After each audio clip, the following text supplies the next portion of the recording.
What's going on, people? Welcome back to another episode of the career mode. Today we're still on the BTEC setup because, of course, as you know, my internet is still down. If you follow the community section of the channel, you'll know that I've been given a 48-hour window of them trying to fix this before anything happens. So again, we're still in the BTEC setup. I'm trying not to talk as loud as possible because I don't want the echo to go through. To also give some people background, because I know there's a few people that obviously don't look at the community section. The reason that we're uploading this series, and maybe not some of the other ones like Football Manager or Road to Glory or the Player's Career Story, is because I need everything on my PC in order to do those, because that's where my thumbnails are, my whole setup type thing is. So this series is fairly basic, and with my laptop only having the basic editing software, that is the reason I'm able to do this one. It's simple for me to do in that regard. So, yeah, that's the reason why I'm not uploading the other series, is simply because I just don't have access to the internet at the moment at home, and the files are too big to be able to swap over between my laptop and that one. So, I apologize, but that's the way it goes. I've been, as I said, given a 48-hour window of them trying to fix it now. So they said if it's not fixed in those 48 hours that they will... well, actually, I don't know what they're going to do after those 48 hours if it's not fixed, but I'm assuming the problems will have stopped after those 48 hours. But today's important because it's deadline day in real life, of course, for this upcoming season in the Premier League. It shuts today. There's still moves to be made. And the reason I'm talking about this is because the gameplay you're watching here, first game just didn't go to plan. We faced Hannover and we got slapped in the opening 30 minutes, conceding twice. They've even got, I think, I think, is that Neves? Is that Ruben Neves or is it a different Neves? I'm not entirely sure, but if it is Ruben Neves, their side's pretty good. So to get slapped by them, I'm not really too worried about it. I spoke about this yesterday in the video it loaded of this series, is that we are overachieving slightly here at Hamburg. I'm not denying that. You guys know that. I said it before. The likelihood is that we are going to sort of have a mid-season slip-up towards the back end as well. I mean, Andy Carroll there, how he didn't score to make it 2-1 is beyond me. And that becomes an important chance, because you'll see why later on, as we're still trying to find a goal back into it. At this point, I threw caution to the wind. I was like, well, we're going to lose anyways, and we may as well try and get ourselves back in it. Arp did score. We made it 2-1. There was about 24 minutes to go. If Andy Carroll had put in that chance that we had right on the stroke of half-time, would have been 2-2, would have been back in the game. So there's every chance that we could have got ourselves into this one and we'd have got a single point from this. But based on our first half performance, I wasn't really happy with the way we played, and I felt that Hannover did deserve their lead. So you can't really take it away from them. They deserve to probably get the win out of this one. As Davies here with about 21 minutes to go. He was a live wire this game, creating chances for us. Muller's effort not quite getting anything behind it. Or was it Holtby in the end? I think that one was actually who had the shot.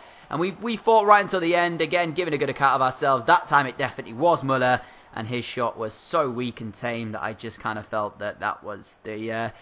how the game was going to go for us, really. And, yeah, Hannover, they played really well in the first half, but given the second half performance, I can't help but feel that this wasn't 3 points dropped. The amount of chances we had, the chances we created, the calibre of them as well, you've got to say we should have got something out of this game. And a 2-1 defeat does not do us justice, as you can see by the match facts there. We were better in nearly every single department than what Hannover were, so to lose it by 2-1... not happy with the way that game went.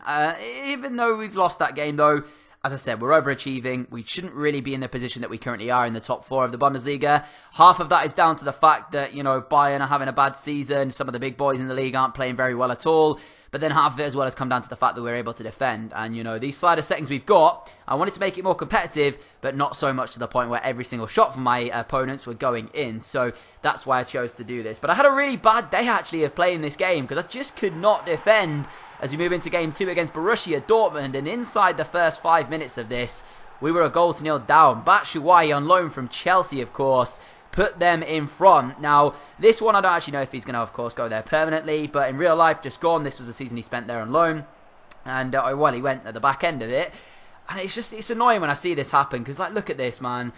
The amount of time and space that he has got in that box to pick his spot and actually fire it into the top corner is a little bit ridiculous. So defensively, again, we weren't very good, and then I gave away this. Now, I'm not sure what this is for. Don't know why the referee decided that this was a free kick. Felter won the ball. It was a fair challenge, but he was like, nah, we're going to give them a free kick, which Roy stepped up and very nearly made it 2-0 to Borussia Dortmund, hitting the woodwork from that one. So all to do in this second half as we come back out firing. Corner gets whipped in. It's up in the air. It's a penalty kick. As you know, handballs are turned on for this series, and so it is, they're going to be the case where you'll see this more often than not. The ball whipped into the area. chance from the spot now to equalise the game up at 1 apiece. Again, didn't really feel like we deserved to be behind in the game, so I wanted to try and get ourselves back on level terms. It was Muller to take the spot kick. Muller steps up, chooses to go to the left. I mean, the keeper didn't dive, but the problem was it hit the post and came back out. So, yeah, of course we missed a penalty. Wouldn't be a DJ Wood video without me missing penalties. They then hit the woodwork with about 13 minutes to go, throwing caution to the wind, trying to find an equaliser at this point. Lucas Torreira's great run here sets up nicely for him to lay the ball out wide to the left, where it was Davies with the ball back stick. And the substitute, Halilovic, was the man to put us on level terms. His shot at the back post, very nearly kept out actually by Berkey in the goal, but it wasn't meant to be, as the Borussia Dortmund man sprawling across his line. You can see there, possibly should have kept that one out. I think it was Berkey, although I'm not entirely sure now looking at that replay. But yeah, I mean, on another day, he would have been able to save that, and it wouldn't have gone in the back of the net. But substitute Halilovic was the man, as I said, who got us back on level terms here in this game against Borussia Dortmund. We had a chance, though, to win it with a minute to play. Arp's effort here going narrowly wide of that bottom corner. And you've got to say, if that had been somebody else in that position, maybe Lewis Holtby, would that have been on target and testing the goalkeeper potentially for the full 3 points here? But given the circumstances, given the way we fell a goal to nil down, I felt like the point there was good enough for us against a side as well that remain competitive in the Bundesliga. This is a team, you know, Dortmund, who are up there with us. These are the types of games where I'll quite happily take the point. Whereas in other games where I feel like we should be winning them, the game against Hannover included in that one where we lost 2-1, I was a bit disappointed to lose that one. So you can't really say much more than that point was a fair result from that game given. But then, quite possibly, the biggest test we've had so far. Bayer Leverkusen, they look unstoppable in the league at the moment in the Bundesliga. They're top of the table. They've got games in hand as well, given that as well. So, you know, these are the types of games where I'm looking at this and thinking, the side we've got, if we get anything out of this game, I would be surprised. And we gave a really good account of ourselves, actually, in this game. I was really happy with the way the boys have played, especially one Mr. Andy Carroll, as he scored the opener with 3 minutes on the clock, finding the top corner with an outside of the box shot. Yeah, I don't know what I'm saying here, because I brought in Andy Carroll, right, for one job. That job was to win headers, for us to whip crosses in, him score from his head. He hasn't scored a header yet in the series, yet he's banging them in from 25 yards out on the edge of the area into the top corner. What is going on? I'm baffled as to how on earth he's managed to do that. Like, he can't score for us with his head, yet foot top bin strike, no problem for Big Andy. So we took the lead anyways inside the first 3 minutes, but as I mentioned, it was going to be a massive task trying to keep the top of the table Leverkusen very quiet. Keeper was forced into a save early on there, 7 minutes on the clock, and then a matter of minutes later, they would find their way back into this game. Kevin Volland's turn, left-footed, powerful strike into the back of the net. Not a lot we could have done defensively. My keeper didn't even move for this shot, but then again, look at the pace that Kevin Volland gets behind this ball. I don't think there would be a lot of world goalkeepers able to keep this one out. It was just an unbelievable strike from the forward, and yeah, we were left in a situation where I was looking at this thinking to myself, well, if that's anything to go by, this game could get bad for us very, very quickly. The keeper, rooted, didn't even move, decided that it was going far too fast for him to make anything of this one. Didn't help that he jumped before it, though. I've said this before, I don't know why you goalkeepers decide they're going to jump before setting themselves, because it really doesn't help their case. And Havertz's ball across the box there was enough to give them the lead 34 minutes into the game. So, even though we had a great start, Andy Carroll smashing one in from 25 yards of his left foot, we're now 2-1 down in the game to Bayer Leverkusen and haven't really done anything since Big Andy's effort. So, yeah, this is what I was talking about when I said that this one was going to be quite a difficult task. But we'll try our best as well, as always, to get back in the game. And here's one of the players that I'm looking at potentially bringing in next season, Kai Havertz. He was suggested this season, couldn't quite make it happen, didn't really have the funding for it. But next year, if I keep the same funds we've got and make a few sales potentially, Kai Havertz is at the top of my list. Andy Carroll jumped up to head the ball, completely missed it, but luckily Alphonso Davies, the substitute, was there to put us back on level terms just as the second half was beginning. So Hamburg 2, Leverkusen 2 at this point. It is all up in the air, and you just can't call who is going to win this game, because a 2-2 thriller so far at home against the top of the table Bayer Leverkusen. I was proud of the way we were going forward, not so proud of us defensively though. Not quite sure what Bird Leno's doing there, caught in no man's land, and Davies just volleys that into the bottom corner. As I said though, Andy Carroll jumping up for the header, missing it, isn't a very good thing to do.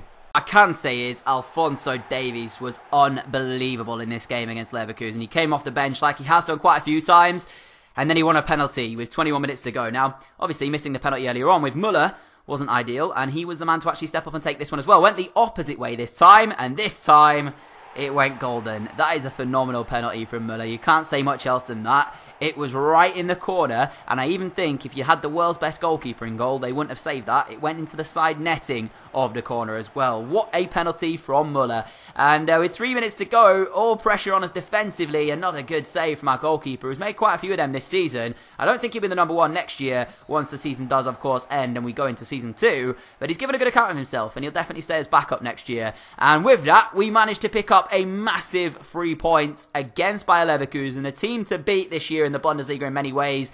People obviously would associate Bayern Munich with that title, but this year it looks like they are having a horror show, whereas Leverkusen have really done well. So this is a massive statement and a massive 3 points. Match facts wise, you could argue we were the worst side. Leverkusen creating a couple more chances than we did. We obviously saw Kevin Volland strike again there on the screen for you, and here is Big Andy's initial effort inside the first few minutes on that left foot. Top bins, no problem. Unbelievable strike from him, but we then had to end the episode off there. But before we do that, we've got a new signing for next season. Bobby Reed, the Bristol City forward, has come in as part of a deal to bring him over on a pre-contract, a free transfer for next year. This one is only in mind with potential just to be backup. I'm not really thinking about him coming in and being a starting 11 player next year. I gave him the role of important, but he won't play that. As I said, he's pretty much going to be backup. So that is the only signing we've made so far on a free transfer. I am looking at a couple more though, so I am going to keep my eyes peeled on that front. That is how the table looks. Leverkusen's defeat to us has actually knocked them off top spot at the moment. Mönchengladbach now hold that position, but I do believe that Leverkusen do in fact have a game in hand, as I'm showing you a couple of the youth academy prospects come through. I promoted 3 of them, and you can see them on their screen. But that is it from me for today, guys. Thank you so much for watching this one. I'll try and get another episode out for you tomorrow, even if it is in this BTEC setup. Apologies for what's happening with my internet. I can only apologise for that, and thank you so much for your patience as always. You guys are incredible for everything you do for me on the channel, and I will see you all again here hopefully tomorrow, as I said, around a similar time for another video. Catch you all then, guys. Adios.